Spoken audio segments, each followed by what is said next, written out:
আসসালামু আলাইকুম ভাই, কেমন আছেন? ওয়ালাইকুম আসসালাম। আলহামদুলিল্লাহ। তো ভাই, দেশের বাড়ি কোথায়? বগুড়া। বগুড়া।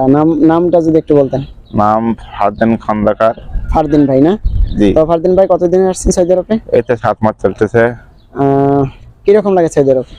মোটামুটি আলহামদুলিল্লাহ ভালোই লাগে। আর আপনার কোম্পানি কিরকম? কোম্পানি বেশ খুব ভালোই। ভালো না? বেতন আদি সবকিছু ঠিকঠাক মতো দেয়? ওভার টাইম বেতন সব দিয়ে দেয়।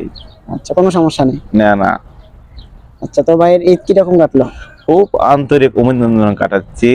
আচ্ছা, তো ভাই, দেশে কি টাকা পয়সা বাড়াইছেন ঈদের উপলক্ষে? হ্যাঁ, খরচের জন্য? পাঠাইছি। তারাও খুব আনন্দ উৎসব করতেছে। আচ্ছা আচ্ছা, আপনার জন্য কি কি কিনছেন? আমাদের খালি একটা টুপি কিনছি। মাথার টুপিটা না? জি জি। তো আসলে এই হচ্ছে প্রবাসীর জীবন। দেখেন, আসলেই ভাই 7 মাস হয় বিদেশে আসছেন। সবাইকে মূলত টাকা পয়সা দিয়েছেন ঈদের মার্কেট করার জন্য। তার জন্য শুধু কিনছেন এই যে মাথার যে টুপিটা আপনারা দেখতে পারতেছেন, এই টুপিটা।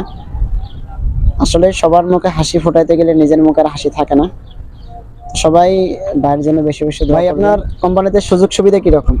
অনেক সুযোগ সুবিধা আছে, চিকিৎসা বাবদ এবং 2 বছর পরে একটা ছুটি না? ছুটি দেবে। 2 বছর পর পর ছুটি। ছুটি পরে আপ ডাউন টিকিট দেবে উনি।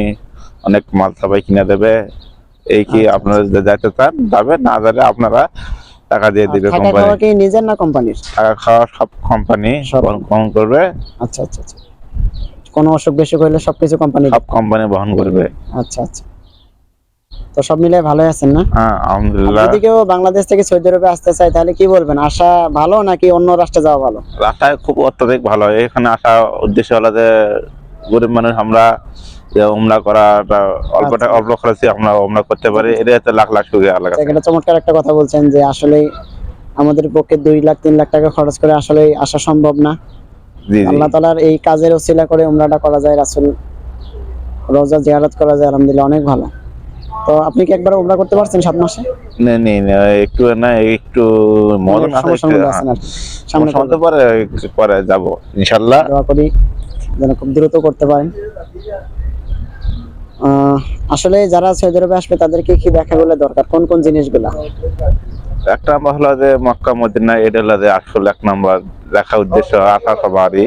না, আমারও আসা যারা উদ্দেশ্য। নতুন আসতেছে আর কি, তারা মানে কিভাবে আসবে?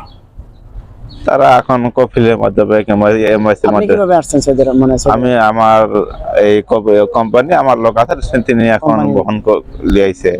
না মোটামুটি ভালোই সুযোগ সুবিধা অনেক কিছু আছে। যদি আপনারা যদি চাইতেন তাহলে আমাদের কোম্পানির সাথে যোগাযোগ করে আয়েন। আচ্ছা, আপনাদের কোম্পানিতে যদি কেউ আসতে চায় তাহলে কিভাবে আসবে? যোগাযোগ করতে হবে। যোগাযোগ করা লাগবে। ফোন নাম্বার দিয়ে যোগাযোগ করতে হবে। আর কত টাকা লাগতে পারে আসলে? এখন কাজের উপর নির্ধারিত।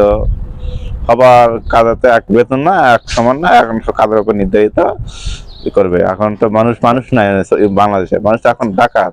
আচ্ছা আচ্ছা, ঠিক কথাই বলছেন ভাই। বাংলাদেশ থেকে আসতে কত টাকা লাগবে? ওই 2-2.5 লাখ 3 লাখ টাকা খরচ হবে মোটামুটি। আচ্ছা আর যদি দালালের মাধ্যমে আপনারা যদি করেন তাহলে মনে করেন 4-5 লাখ টাকা পড়ে যাবে। আপনাদের কোনো রেহাই নাই, এমনকি টাকা মায়েরও যেতে পারে। এভাবে যারা আসবেন সাবধানে আসবেন আপনারা। আচ্ছা, যাই হোক, যেটা বলতে চাইতেছেন আর কি যে মানে খুব যাচাই বাছাই করে বুঝে শুনে আসা দরকার। জি জি। কারণ যারা সৌদি আরবে কাজের জন্য আসে তারা মূলত আসলেই অনেক অর্থ সম্পদ বা টাকা পয়সা আছে, তারা আসে না। মধ্যবিত্ত ফ্যামিলির এবং গরিব লোকজনেরাই আসে। এজন্য তাদেরকে বুঝে শুনে আসাটা অনেক দরকার। এই জিনিসগুলোর দিকে একটু খেয়াল রাখা, যে টাকা হইলেই যে বিদেশ আসবে এটা যেন না হয় কারো। না, সৌদি আরব আসা একটা নসিব লাগে। এদের সবারই ভাগ্য জোটে না। নসিব আল্লাহ আল্লাহ তাআলা, এই একটা নসিব যদি সবার ভাগ্য হবে না।